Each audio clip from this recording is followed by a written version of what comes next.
shopper. So if you've never heard of a personal shopper, don't feel bad because I also just learned about it a couple of days ago. But basically a personal shopper is somebody who accompanies you and helps you with your fashion and your style as you go shopping throughout different stores. And in this case, I found New York City's literal best personal shopper and stylist, Amanda Sanders. I mean, she's like super highly regarded. She's New York City's best personal shopper. And if you go in here, she's had a ton of celebrity clients. And here's a couple right here. We got Jamie Foxx, right? We got, is that Gwyneth Paltrow? We got Jennifer Coolidge. We got Dr. Phil. Honestly, pretty crazy, her lineup here. So there she is, Amanda Sanders. I will be meeting up with her right now, and I am very much looking forward to it. It's gonna be fun. I have no idea what's going to happen though. But hey, this is how celebrities and rich people live their lives. It's very exclusive to have a personal shopper apparently. So let's see how it goes. All right, so Amanda just accepted the personal shopping request. So I'm gonna be meeting up with her tomorrow. And she sent me over this questionnaire. So it's super thorough, and it says questionnaire for image consultation. So get ready for your personal transformation. And there's a lot of personal information here, but let's run through this. All right, so they want things like height, weight, hair color, brown,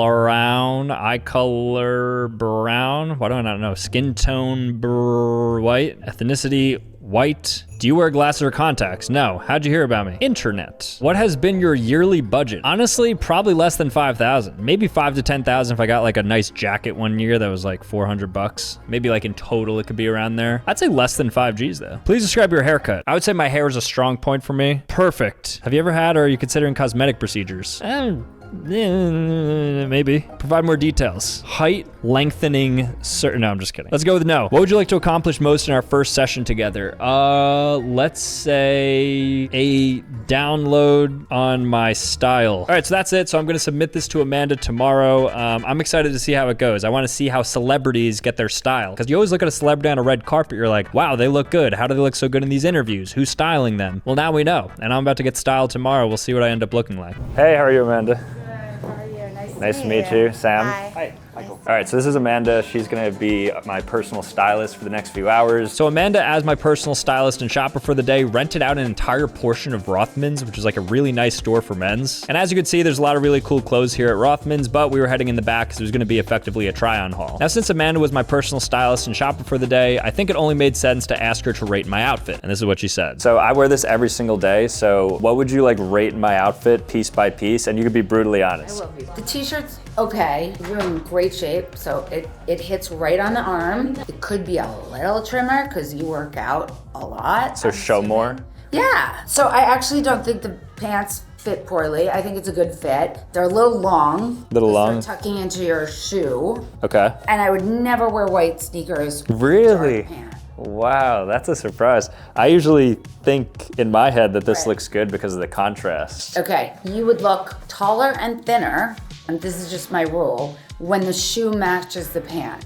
It gives the same clean line. When there's a break, your leg is only from here to here. If it was a darker sneaker or shoe, like even if you just step into something like this, you would see that this actually is your size. That blew my mind. I don't know about you guys, but white shoes for the longest time I thought looked really clean, but it's apparently making me look shorter, especially because I have like a whiter hat on and then white shoes. Like I'm basically losing about a foot off of my height. She said instead to focus on the value. So if you're wearing stuff like black pants, you want to have a darker shoe that's either black or navy blue or maybe a dark brown or a dark gray, which in my mind doesn't make sense because I thought black and navy blue shouldn't go together, but I was wrong. So she made me slip into these navy blue loafers, and you'll see right off the bat, I think I look a lot better. Granted, I wasn't really trying because I was like walking around for the day, so I wasn't like considering style too much, but nonetheless, I thought this one simple change was actually really effective. I see what you mean though. Like now that you've put this in my brain, I don't like white anymore. Right. I don't know, at least when it's with darker colors. Right, but if you were to wear like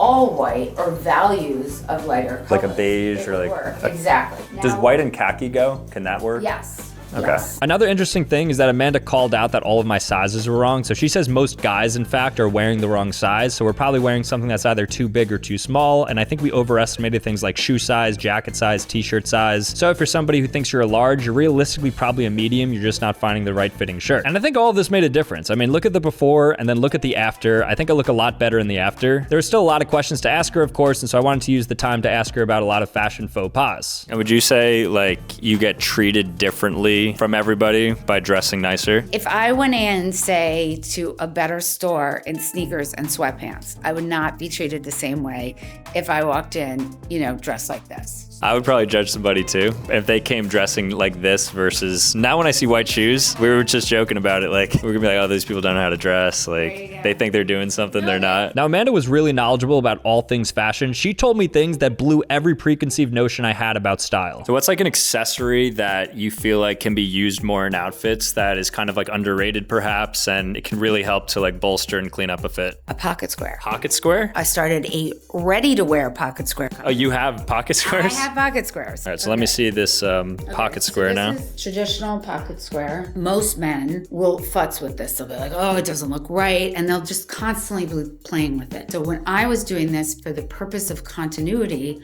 with somebody who was on TV, I took a pocket square and I sort of glued it on an index card so that it would go in and out. And so... Oh, and retains its shape? Correct. So look, I slip this in your pocket and it doesn't move. Wow, wait. So honestly, I mean, I expected this to be pretty useful, but I walked away with a lot of cool learning. So again, shout out to Amanda. That was a lot of fun. It was cool kind of going through for 2 hours and kind of shattering my worldview of fashion. I mean, I could see why celebrities and stuff now use personal stylists. Like, why not? Very cool, but now it's time to move on to the next